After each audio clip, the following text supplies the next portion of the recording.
Well, the U.S. Senate is governed as much by formal rules as tradition, and now one of those traditions is changing. The Senate Sergeant-at-Arms will no longer enforce a long-standing dress code requiring coats and ties for men and business attire for women. NewsNation correspondent Joe Khalil is live on Capitol Hill. And Joe, it sounds like this change only applies to the Senate floor. It doesn't apply to everyone.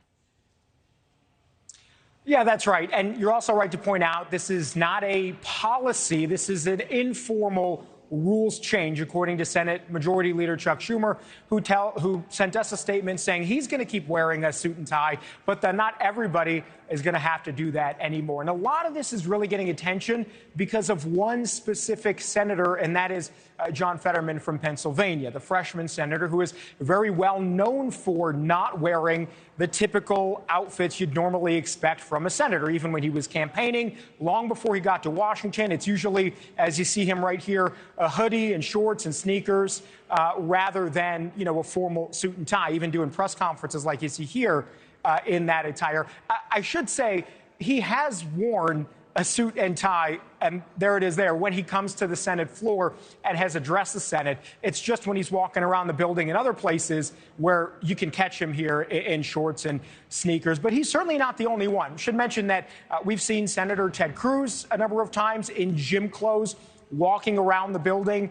We've also seen former Senator Ben Sasse, who's no longer here, but used to quite literally walk right up to the Senate floor and from the doorway in his gym clothes cast votes so that he didn't actually step onto the Senate floor and violate the norms of the Senate. So we've seen things like this before, but the rules change is prompting a lot of, should we say, interesting, if not straight up weird interactions like this on Twitter. You got Marjorie Taylor Greene saying the Senate no longer enforcing a dress code for senators to appease Fetterman is disgraceful. Dress code is one of society's standards that sets etiquette and respect for our institutions. Stop lowering the bar, to which Senator Fetterman responded here, quote, "Thankfully, the nation's lower chamber, meaning the House, lives by a higher code of conduct displaying dingling pics in public hearings."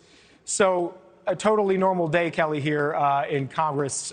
He's referring to a House hearing where Marjorie Taylor Greene had pictures blown up of Hunter Biden in a nude picture that was apparently on his laptop. So I didn't think I would have to go in detail and explain that today. But nonetheless, there have certainly been, we should say, spats before over dress code. In 2017, women in a bipartisan way in the House and Senate came forward and they were actually pushing back on some of the rules that made it so they were not allowed to wear sleeveless dresses or shirts and open-toe shoes. It was a protest that they ultimately won. So this is maybe just the latest iteration of that.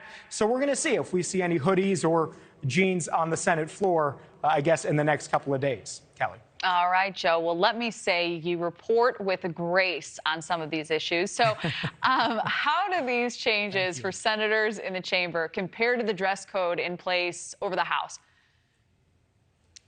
Yeah, so the House already has a more relaxed dress code. And again, it goes back to that 2017 moment where then Speaker Paul Ryan said that, there's no reason they can't relax the dress code when women were really calling for that. So, you still typically see on the House floor men wearing suits and ties, but, it's not entirely uncommon if you see somebody, without a tie and just a shirt that's unbuttoned at the top or, some other things that you may not see now in the Senate. So maybe they're just sort of catching up to each other. But, yeah, we're going to be interesting to see if they go beyond, just not a tie and we see sweatpants or something like that. So that remains to be seen. I expect we won't see a lot of that. But, I've been surprised before in this building. We all have been. All right, Joe Khalil, looking spiffy as always. Joe, thank you. Thank you for watching. Go to newsnationnow.com to find News Nation on your television provider. And don't forget to click the red subscribe button below to get more of News Nation's fact-driven, unbiased coverage.